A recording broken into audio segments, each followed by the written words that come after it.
The Congressional Progressive Caucus welcomed nearly a dozen new members this week after a majority of candidates they endorsed for this year's midterm elections were victorious. Representative Pramila Jayapal, chair of the CPC, said that this will be, quote, the most progressive Democratic caucus in decades, with over 100 members helping the group gain more power to deliver actual change on key issues such as student debt, child tax credit, expanding Medicaid, antitrust reform, and more.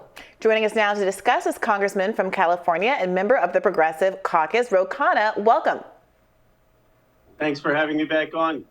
So Representative Robbie just ran through a couple of issue areas that progressives might be excited about, but having lost the House, people are, I think, rightly focused on some of the things that Joe Biden promised to do via executive order, like student debt cancellation, which has recently hit a hang-up in the courts.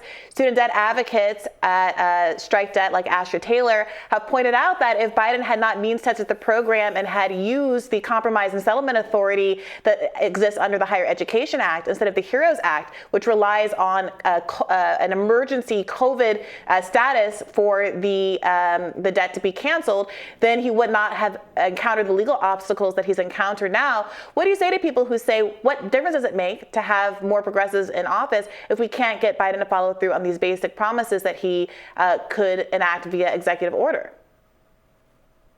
Well, the progressives in Congress in the last one helped with the largest climate investment in the history of the country, made sure that we had an expansion of the child tax credit. Now we're pushing for it to be permanent, but that cut dramatically child poverty, massive investment in our schools. So we got a considerable amount done. And of course, it was our activism that got the president to forgive some of the student loans. Some of us are pushing for even more. Now, if there is another way to do it that would meet the criteria of this court, then we'll advocate that. And the president can, I'm sure, use that authority if he needs to. But I think what he has done is legal, and we should be fighting for the legality of what he has done. But Representative Khanna, of course, no debt has been canceled thus far because of the means-tested nature of it. Conservatives were able to mount these challenges. And even progressive commentators like Judge Sugarman at Fordham Law School have pointed out that under the legal authority that Joe Biden has chosen, it is likely that it's not just that conservative judges will rule against this if it gets to the Supreme Court, but that all judges, this could be a 9-0 decision, because the hook using the HEROES Act, a post 9/11 authority, is a relatively weak one. Do you have any insight into why Joe Biden chose to use the HEROES Act as opposed to using the Higher Education Act, which is the authority under which student loan debt is currently being postponed? I don't know the details of the legal decisions. I mean, my understanding is he asked his lawyers, his legal team, what was the best way to do this, and this was the recommendation.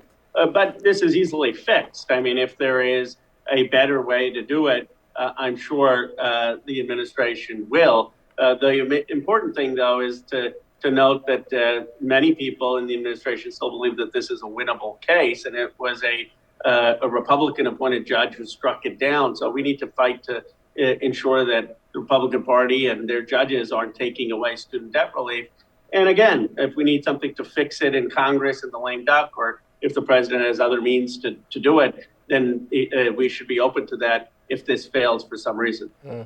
Representative, I want to ask you about funding for Ukraine. Obviously, there was this kind of brouhaha over this, what I thought was a perfectly sensible or mild letter from some Democratic House progressives, asking that as we continue to fund Ukraine's defense, that the Biden administration would push for renewed diplomacy, that, it shouldn't be this no strings attached kind of endless support. This is obviously something that some Republicans actually in the House have become very vocal about. It's been interesting to see a kind of, I think, ascendant anti-interventionist faction within the GOP.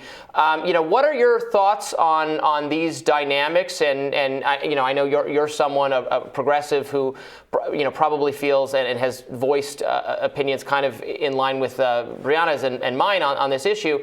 What is the, I guess, likelihood of progressives and maybe even some Republicans who would not agree on anything else, working together to press for an end to this war via diplomacy?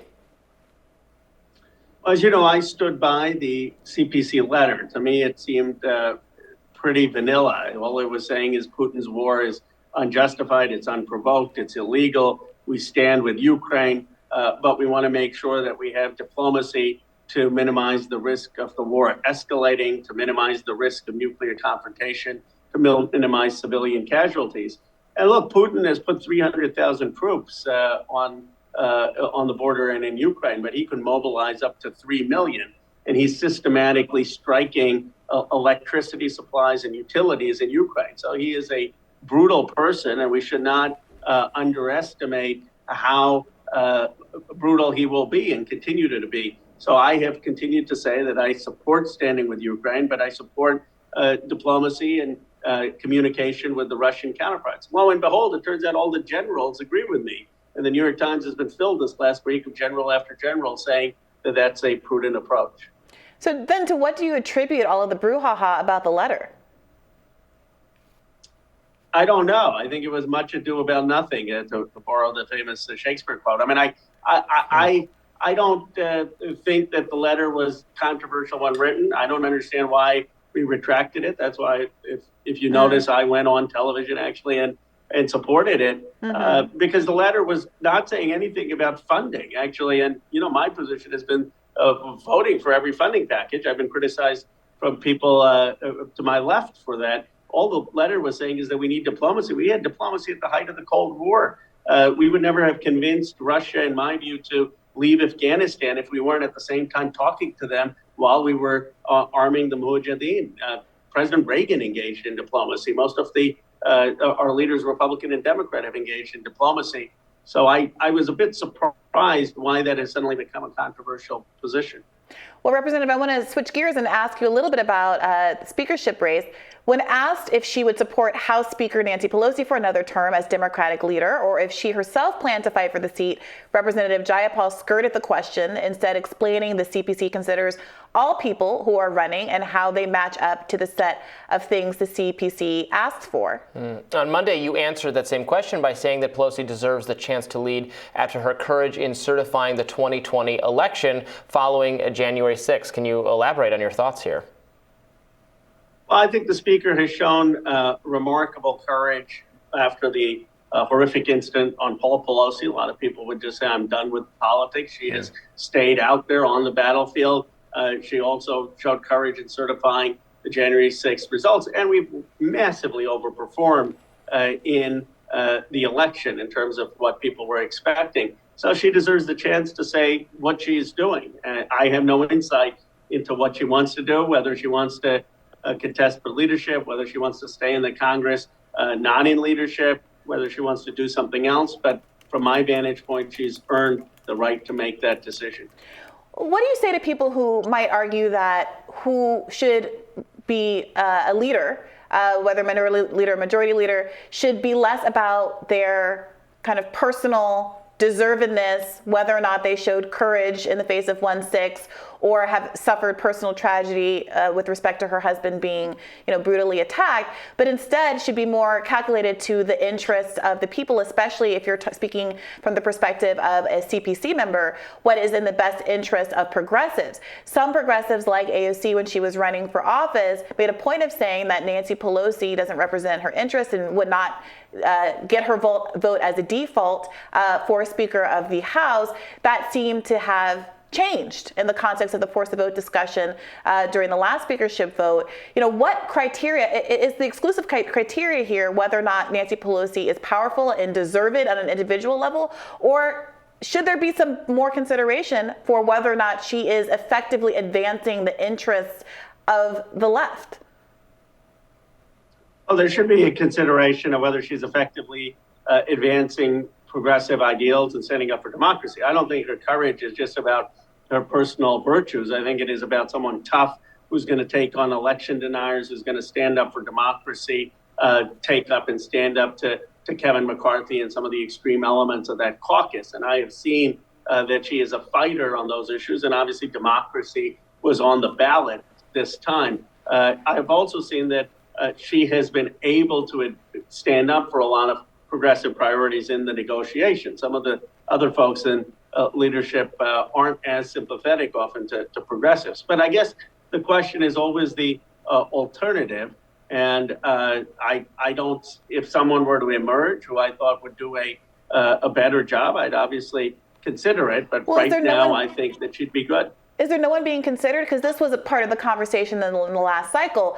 The pushback against folks who wanted there to be a more competitive race for the speaker said that there was no one in the wings. And that seems to be a problem with the Democratic leadership, which is much older, especially when you look across the aisle at what's going on with Republicans. There are people openly mounting challenges to Kevin McCarthy right now. And Republican leadership generally seems to be more energetic and younger.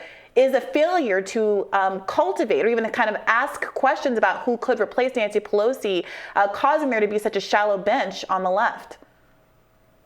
I don't think so. First of all, I don't think age is a consideration. I mean, I was proud to support Senator Sanders twice, and he's generated record enthusiasm among young people. So I think it's more about a person's convictions and what they want to do than I would agree. Whether someone is young or old. But I think there are a whole number of people who are going to be part of the next generation of leadership conversations. I mean, I'm not saying anything new. Hakeem Jeffries, Pramila Jayapal, Catherine Clark, Adam Schiff, and Joe Neguse, and that transition is happening, is going to happen. Whether it's for all the positions this time or some of the positions over the next term or two, you're going to see a whole new generation of people in many of these positions. Is there any chance, given the very narrow majority Republicans will have in the House, of like all Democrats uniting and peeling off, a couple more moderate or maybe anti-Trump, whoever's left on the Republican side, and unanimously voting for some speaker who's not as far, is not as kind of entrenched in conservatism or Trumpism as Kevin McCarthy?